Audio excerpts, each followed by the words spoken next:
दोस्तों मैंने अपने चैनल पर पहले महीने से लेकर 7वें महीने तक की वीडियो अपलोड कर दी हैं। आप जाइए विजिट कीजिए, उनको देखिए। उनमें लक्षण, खान पान, शारीरिक बदलाव, शिशु का विकास, कुछ सावधानियां, कुछ ज़रूरी सलाह बताई गई हैं।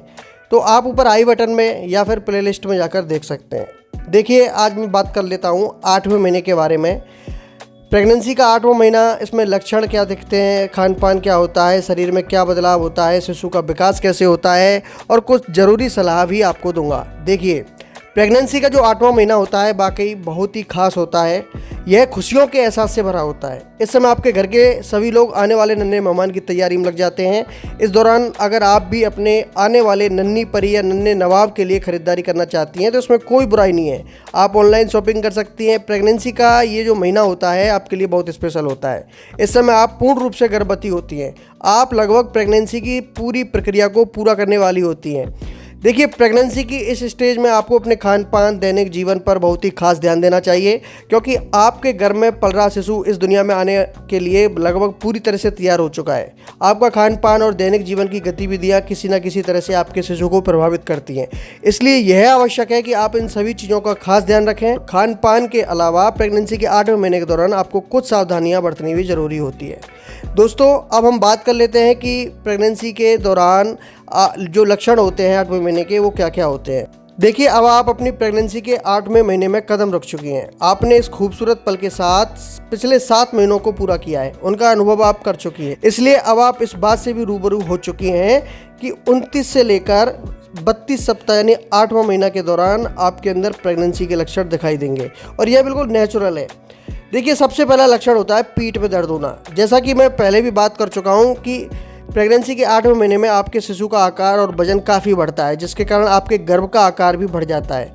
और गर्भ का आकार बढ़ने की वजह से आपका पेट सामने की तरफ, बाहर की तरफ निकल जाता है, जिससे आपकी पीठ पर भार पड़ता है और उसमें दर्द की शिकायत रहती है। लंबे समय तक बैठने या खड़े होने के कारण आपकी पीठ में दर्द शुरू हो सकता है। इससे बचने के लिए लंबे समय तक बैठने या खड़े होने से बचें और साथ ही कठोर सतह यानी कि सख्त ज़मीन पर भी बैठने और सोने से बचना चाहिए। इन सब के अलावा आप कुछ व्यायाम और योग भी कर सकती हैं जो आपकी पीठ की दर्द को दूर करने में मदद करते हैं। लेकिन कोई भी व्यायाम या योग करने से पहले अपने डॉक्टर से इस बारे में ज़रूर पूछ लें। दोस्तों इसके अलावा होता है स्तनों से दूध का रिसाव होना। जी हाँ दोस्तों, प्रेगनेंसी के 8वें महीने के दौरान आपका शरीर पूरी तरह से मां बनने के लिए तैयार हो चुका है। स्तनपान यानी कि ब्रेस्ट फीडिंग की शुरुआती तैयारी के तौर पर आपका शरीर पहले ही कोलोस्ट्रम तैयार कर लेता है। इसलिए इस दौरान आपके स्तनों से पीले रंग के दूध का रिसाव आपको महसूस हो सकता है। यह प्रेगनेंसी के 29 से लेकर 32वें सप्ताह के बीच होने वाले लक्षणों में से एक लक्षण होता है। इस दौरान आपके स्तनों का आकार और वजन भी बढ़ जाता है। इसके अलावा होता है सांस फूलना। जी हाँ दोस्तों, प्रेगनेंसी के 8वें महीने में आपके शिशु का आकार पहले की तुलना में काफ़ी बढ़ चुका है, जिसके कारण आपका पेट आगे की तरफ निकल जाता है। साथ ही आपके वजन में भी वृद्धि होती है। शिशु का वजन बढ़ने की वजह से आपके गर्भाशय का आकार भी बढ़ता है, जो आगे जाकर आपके फेफड़ों पर दबाव डालता है। फेफड़ों पर दबाव होने और शरीर में दूसरे कई बदलाव होने के कारण आपको सांस लेने में तकलीफ होती है। यह एक आम लक्षण है, लेकिन अगर आपको सांस लेने में बिल्कुल ज़्यादा दिक्कत आ रही है, आपको महसूस हो रही है, तो आपको तुरंत डॉक्टर से मिलना चाहिए, इस बारे में बताना चाहिए। इसके अलावा होता है बवासीर की शिकायत। दोस्तों प्रेगनेंसी के 29 से लेकर 32वें सप्ताह यानी 8वें महीने में आपके शिशु का विकास तेज़ी से होता है, जिसके कारण आपके गर्भाशय का आकार बढ़ता है और इसके आकार के बढ़ने के कारण पेल्विक क्षेत्र में मौजूद आंत और दूसरे आंतरिक अंग के लिए उपलब्ध जो खाली स्थान है वो संकुचित हो जाते हैं, जिसके कारण इस दौरान आपको स्टूल पास यानी मल त्याग करते समय भी काफ़ी परेशानी का सामना करना पड़ सकता है। कभी कभी एनस पर ज़्यादा प्रेशर पड़ने के कारण आपके स्टूल के साथ साथ खून भी बाहर आ सकता है, जो आगे बवासीर का रूप भी ले लेता है, लेकिन ये कोई महिला को होता है। इसके अलावा बढ़ते गर्भाशय के कारण नीचे वाली नसों पर सूजन की शिकायत भी हो सकती है। ऐसी स्थिति में आपको अपने डॉक्टर से मिलकर बात करनी चाहिए, लेकिन ये सभी महिलाओं के साथ नहीं होता है, ध्यान रखिए। इन सब के अलावा भी आप कुछ और लक्षणों को भी अनुभव कर सकती हैं, जैसे कि कृत्रिम संकुचन, कब्ज, ब्रेकिस्टन हिक्स, थकान, कमजोरी। ठीक है, इसके अलावा दोस्तों अब हम बात कर लेते हैं कि 8वें महीने में आपको क्या आहार लेना चाहिए, अपना खान पान में क्या बदलाव करना चाहिए। ये आपके लिए सबसे ज़रूरी होता है। देखिए 29 से लेकर 32वें सप्ताह यानी 8वें महीने में आप और आपके शिशु में काफ़ी बदलाव आते हैं। आपका शिशु जन्म लेने के लिए तैयार होता है और आप माँ बनने के लिए। इस दौरान आप दोनों का स्वस्थ होना बहुत ज़रूरी होता है, इसलिए प्रेगनेंसी के इस महीने में आपको अपने खान पान पर खास ध्यान देने की ज़रूरत होती है। तो आपको कौन कौन सी चीज़ें खानी चाहिए? देखिए फाइबर, जी हाँ दोस्तों, मैं पिछले 7 महीनों में भी आपको फाइबर के बारे में बता चुका हूँ कि आपको फाइबर किस किस महीने में खाना चाहिए।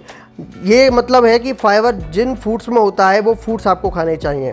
देखिए कब्ज की समस्या होना एक आम बात होती है प्रेगनेंसी में, और कभी कभी बवासीर की समस्या भी हो जाती है। इन सब से बचने के लिए आपको फाइबर से भरपूर पदार्थों का सेवन करना चाहिए।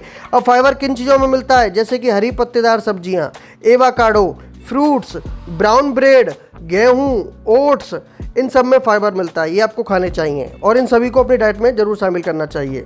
इसके अलावा आयरन, विटामिन और कैल्शियम। दोस्तों प्रेगनेंसी के 8वें महीने में आप माँ बनने और गर्भ में पल रहे शिशु के जन्म लेने के लिए पूरी तरह तैयार हो चुकी हैं। इस दौरान आपके खान पान में किसी तरह की कोई भी कोताही नहीं होनी चाहिए। यही कारण है कि प्रेगनेंसी के इस महीने में आयरन, विटामिन और कैल्शियम से भरपूर पदार्थों का सेवन ज़्यादा से ज़्यादा मात्रा में करें। इन सभी चीज़ों की पूर्ति करने के लिए आप हरी पत्तेदार सब्जी, डेयरी प्रोडक्ट, नट्स और जिनमें आयरन होता है, विटामिन होता है, आप फूड्स को गूगल पर ट्राई कीजिए कि आयरन, विटामिन, कैल्शियम किन फूड्स में सबसे ज़्यादा होता है। वैसे भी जो डॉक्टर हैं आपको आयरन कैल्शियम की गोली सजेस्ट करते हैं, आप उनको टाइम से लेती रहिएगा। और इसके अलावा होता है प्रोटीन, कार्बोहाइड्रेट और वसा। देखिए आपको प्रोटीन, कार्बोहाइड्रेट और वसा से युक्त जो पदार्थ होते हैं, फूड्स होते हैं, वो आपको खाने चाहिए। ये जो चीज़ है ये आपको दूध, अंडा, मछली, चिकन, सूखे मेवे, शकरकंद, आलू, बीन्स इनमें मिलती हैं। ठीक है, इनको खाइएगा, ज़रूर खाइएगा दोस्तों। इसके अलावा अब हम बात कर लेते हैं 8वें महीने में होने वाले बदलाव के बारे में। दोस्तों 8वें महीने में आपके शरीर में क्या क्या बदलाव होते हैं इनके बारे में भी समझिए। हर महिला के साथ होते हैं, जैसे कि गर्मी महसूस होना, चिड़चिड़ापन होना, जल्दी जल्दी पेशाब लगना, कभी कभी पेशाब लीकेज भी हो सकता है। आपका जो बेबी बम्प है उसका आकार बहुत बड़ा हो जाता है शरीर में, और खासकर पैर, हाथ, चेहरे पर आपको सूजन नज़र आ सकती है। सीने में जलन होने के कारण रात में नींद आने की भी समस्या हो सकती है। शिशु और गर्भाशय का आकार बढ़ने के कारण सांस लेने में भी परेशानी होती है। इन सब के अलावा आप अपने शरीर में कुछ बदलाव और भी महसूस करती हैं तो घबराने की ज़रूरत नहीं है। आपका जो डॉक्टर है, स्त्री रोग विशेषज्ञ है, उससे इस बारे में चर्चा करती रहें। इसके अलावा अब हम बात कर लेते हैं 8वें महीने में शिशु का विकास, उसका आकार कैसा होता है, उसके बारे में हम चर्चा कर लेते हैं। दोस्तों प्रेगनेंसी के 8वें महीने यानी कि प्रेगनेंसी के 29 से लेकर 32 सप्ताह के दौरान शिशु अपने विकास के आखिरी स्टेज में होता है और इस समय उसके शरीर में काफ़ी तेज़ी से बदलाव आते हैं। देखिए इस दौरान शिशु जन्म लेने के लिए तैयार होता है और उसके अंदर हो रहे सभी बदलावों को आप महसूस भी करती हैं।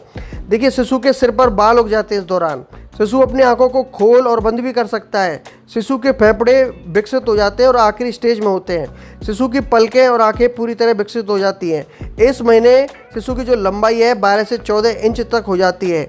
अगर घर में लड़की है तो उसकी योनि का विकास शुरू हो जाता है।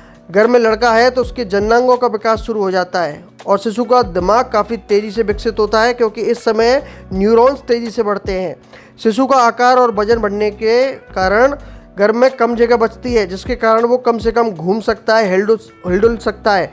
आप घबराइए नहीं, क्योंकि आपको पता है कि चौथे, पाँचवें, छठे महीने में शिशु ज़्यादा मूव करता था लेकिन अब नहीं कर रहा है, तो इससे आप घबराइए नहीं, क्योंकि शिशु के लिए पहले ही जगह ज़्यादा थी, अब जगह कम है। शिशु का वजन इस महीने 1000 ग्राम से लेकर 1500 ग्राम तक यानी 1 किलो से लेकर 1.5 किलो तक हो सकता है और कभी कभी वजन इससे ज़्यादा या फिर इससे कम भी थोड़ा हो सकता है।